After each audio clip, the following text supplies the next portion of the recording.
नमस्कार दोस्तों, समाजशास्त्र में आज हमारा टॉपिक है मादक द्रव्य व्यसन। देखिए, मादक पदार्थों पर शारीरिक निर्भरता अर्थात मादक पदार्थों के सेवन ना करने की स्थिति में शरीर में दर्द, बेचैनी, रुग्णता आदि महसूस होना। ठीक है, मतलब मादक पदार्थों पर शारीरिक निर्भरता मतलब कि अगर मादक पदार्थ नहीं मिल रहा है तो शरीर में दर्द होगा, बेचैनी होगा, रुग्णता होगा। ये क्या है? यह है मादक द्रव्य का व्यसन। अब मादक द्रव्य कौन कौन से होते हैं? भांग है, गांजा है, हेरोइन है, चरस है, अफीम है। मतलब मादक पदार्थ पर शरीर निर्भर हो जाता है। अगर इसकी आपूर्ति ना हो तो शरीर में दर्द होगा, बेचैनी होगी, रुग्णता होगी। अब हम देखते हैं इसके कारण। तो पहला कारण है पाश्चात्य सभ्यता का प्रभाव। हमारे देश में किसका प्रभाव पड़ा है? पाश्चात्य सभ्यता का। तो एक ये कारण है इसका। एक है कि नॉर्मल जो यूथ है वो चिंता मुक्त और स्वच्छंद जीवन जीने की लालसा में इसका उपयोग करता है। निद्रा लाने के लिए और दर्द निवारक के रूप में भी इसका उपयोग किया जाता है। असफलता मिलने पर हीन भावना दूर करने हेतु इसका उपयोग किया जाता है। मतलब पाश्चात्य सभ्यता का प्रभाव है कि लोग मादक पदार्थों का उपयोग करते हैं चिंता मुक्त और स्वच्छंद जीवन जीने के लिए, निद्रा लाने और दर्द निवारक के लिए, और असफलता मिलने पर इसका उपयोग किया जाता है। सब नहीं करते हैं, ये कोई हार्ड एंड फास्ट रूल नहीं है। अब बात करते हैं प्रभावों की। तो अगर लंबे समय तक इसका सेवन किया जाए तो जो दोस्तों शरीर है वो निष्क्रिय और कमजोर हो जाता है। इसके अलावा मानसिक क्षमता का ह्रास होता है, भावनात्मक बौद्धिक क्षमता का ह्रास होता है। भावनात्मक और बौद्धिक क्षमता का भी ह्रास होगा, भावनाएं नहीं बचेंगी।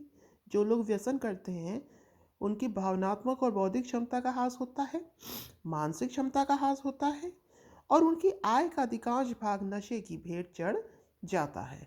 तो ये है इसके प्रभाव। शरीर निष्क्रिय हो जाएगा, मानसिक क्षमता प्रभावित होगी, भावनात्मक और बौद्धिक क्षमता का भी ह्रास होगा, और आय का भी अधिकांश भाग नशे में चला जाएगा। मतलब जो भी मोस्टली चीज़ें हैं उनका ह्रास होना तय है। अब हम देखते हैं इसके उपाय। तो मादक द्रव्यों के प्रति संवेदनशील क्षेत्रों की पहचान की जाए। उपलब्धता और नियंत्रण, मतलब जो भी संवेदनशील क्षेत्र है उनकी पहचान करी जाए, वहाँ पर वो चीज़ें कैसे उपलब्ध हो रही हैं उसको देखा जाए, उस पर नियंत्रण स्थापित किया जाए। नशे के प्रति संवेदनशील युवाओं हेतु नशा मुक्ति तथा परामर्श केंद्रों की स्थापना की जाए। सकारात्मक गतिविधियां जैसे कि खेल कूद, संगीत सीखने में भाग लेना, मतलब जो लोग हैं वो ज़्यादा से ज़्यादा खेल कूद में, संगीत सीखने में भाग लें बजाय इसके। निवारक शिक्षा, नशा मुक्ति से निवारक शिक्षा प्रदान की जाए, जागरूकता का सृजन किया जाए, प्रभावित व्यक्तियों का उपचार किया जाए। जो भी इससे प्रभावित है उनका दोस्तों क्या किया जाए? उपचार किया जाए। विद्यालय महाविद्यालय में मादक पदार्थों के उपयोगों के दुष्परिणाम के संदर्भ में जागरूकता पैदा करी जाए। ठीक है दोस्तों, तो ये था मादक द्रव्य व्यसन। अगला अपना टॉपिक है तलाक। तो यह क्या है? यह विवाह या वैवाहिक संघ को समाप्त करने की प्रक्रिया है। तलाक क्या है? विवाह या वैवाहिक संघ। वैवाहिक संघ से अभिप्राय मतलब दो परिवारों का जो भी कनेक्शन है, सॉरी, इसको समाप्त करने की प्रक्रिया है। अब हम देखते हैं कि आजकल तलाक जो हो रहा है इसके कारण क्या है? सांस्कृतिक विफलता। जो हमारी संस्कृति थी वो अब धीरे धीरे परिवर्तित होती जा रही है। सांस्कृतिक विफलता, खराब संचार, उच्च उम्मीदें। उम्मीदें क्या होती हैं? कोई भी रिश्ता बनता है तो उस हेतु लोग एक दूसरे से उम्मीदें ज़्यादा रखते हैं, फिर वो टूटती है, तो उससे ये भी एक कारण है। महिला सशक्तिकरण, ये भी एक कारण माना जा सकता है। ठीक है, पहले क्या था? हालांकि परिस्थितियां पहले ज़्यादा विकट रही होंगी या एक सी ही रही होंगी। पहले एक मजबूरी हुआ करती थी कि सशक्तिकरण नहीं था, जिससे कि जो औरतें थी वो मतलब जल्दी स्टेप्स नहीं ले पाती थी।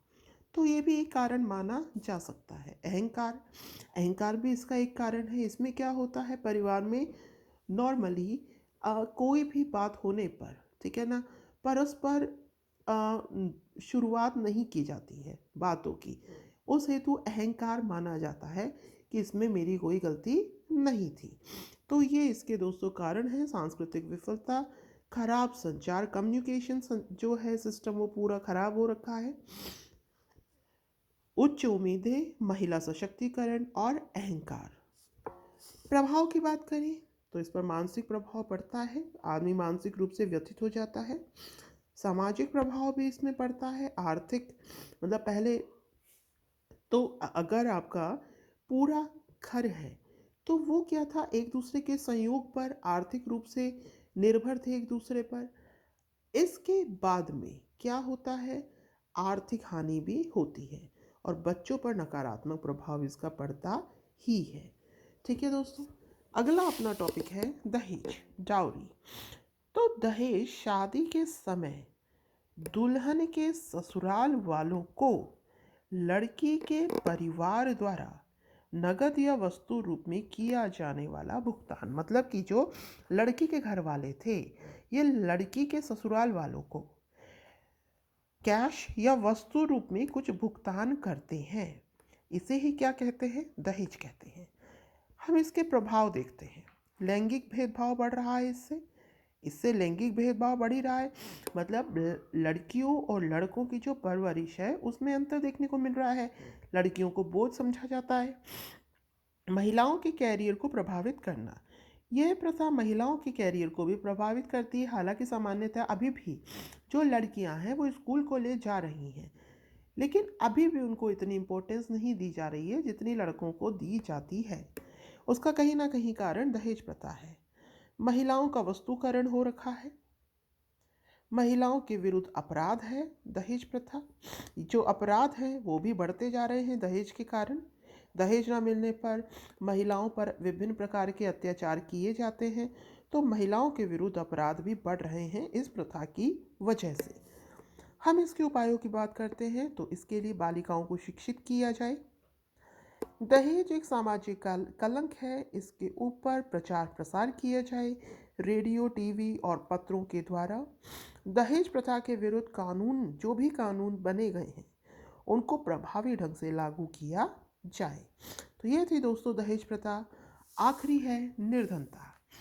निर्धनता क्या है, निर्धनता समाज की उस आर्थिक स्थिति का वर्णन करती है जिसमें समाज का एक भाग जीवन, स्वास्थ्य एवं दक्षता के लिए न्यूनतम उपभोग आवश्यकताओं को जुटा पाने में असमर्थ हो। ठीक है दोस्तों, मतलब ये समाज की वह स्थिति है जिसमें कि समाज का एक भाग जीवन, स्वास्थ्य एवं दक्षता के लिए न्यूनतम उपभोग आवश्यकताओं को जुटा पाने में असमर्थ हो जाता है। मतलब जो बेसिक नीड है वो उनको भी नहीं जुटा पाता है।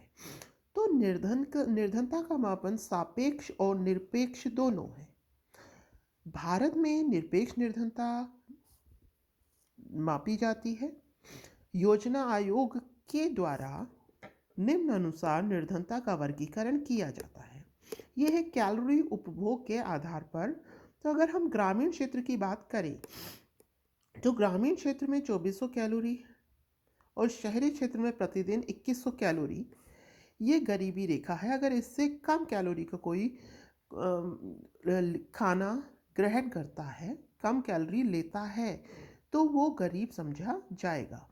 तो प्रतिदिन कितना है, 49.9 रुपये और इधर है 56.64। ठीक है, 49.9 एंड 56.64 रुपीज़ पर डे। अगर इतना खर्च होता है, अगर नहीं होता है तो गरीबी की श्रेणी में आएगा। अब हम देखते हैं दोस्तों इसके कारण। तो राष्ट्रीय आय का निम्न स्तर, जनसंख्या वृद्धि भी इसका एक कारण है। मुद्रास्फीति का जाल, मुद्रास्फीति का जाल क्या है कि अभी जो कीमतें हैं सामान की वो महंगी हो रखी हैं। इससे क्या होगा? इससे ये होगा जो गरीबी रेखा के जो जस्ट ऊपर वाला जो इंसान है, चीज़ें महंगी ही बनी हुई है। गरीबी रेखा के जो जस्ट पास वाले जो लोग हैं वो क्या होंगे? गरीबी रेखा के नीचे आ जाएंगे महंगाई की वजह से। तो मुद्रास्फीति चाल, इसके अलावा विऔद्योगीकरण, अशिक्षा भी है। सामाजिक और धार्मिक संकीर्णता भी इसका एक कारण है। इसके अलावा चिरकालिक बेरोजगारी मतलब लंबे समय तक बेरोजगारी, पूंजी की अपर्याप्तता, बेरोजगारी भी निर्धनता का एक कारण है। पूंजी की अपर्याप्तता, आधारिक संरचना का अभाव मतलब कि स्वास्थ्य, आवास, ऊर्जा, यातायात, ये जो बेसिक चीज़ें हैं इनका भी अभाव होता है। अब हम देखते हैं इस हेतु उपाय क्या किए जाएं। तो इस हेतु आर्थिक समृद्धि को प्रोत्साहन दिया जाए, आर्थिक समृद्धि को प्रोत्साहन देने वाले कार्यक्रम चलाए जाएं, लक्षित निर्धनता निरोधी कार्यक्रम चलाए जाएं, जिसका लक्ष्य क्या हो? निर्धनता का निरोध। कृषि उत्पादकता को बढ़ाने के, भारत एक कृषि प्रधान देश है तो कुछ ऐसा किया जाए जिससे कि जो कृषि उत्पादकता है वो बढ़ाई जाए। इसके अलावा दोस्तों अनिवार्य तथा निःशुल्क शिक्षा प्रदान की जाए। मनरेगा जैसी जो योजनाएं चल रही हैं इससे क्या होगा? निर्धनता दूर होगी और रोजगार भी मिलेगा। बेरोजगारी को दूर करेंगे तो निर्धनता कुछ हद तक खुद भी कम हो जाएगी। तो ये हमने डेफिनेशन देखी निर्धनता की, इसके कारण देखे, इसके उपाय देखे। तो समाजशास्त्र की दृष्टि से दोस्तों ये हमने कुछ टॉपिक पूरे किए हैं। इसमें लगभग एक दो टॉपिक और बचे हुए हैं, ये करते हैं। उम्मीद है आपको समझ में आ रहा होगा। तो धन्यवाद। Have a nice day.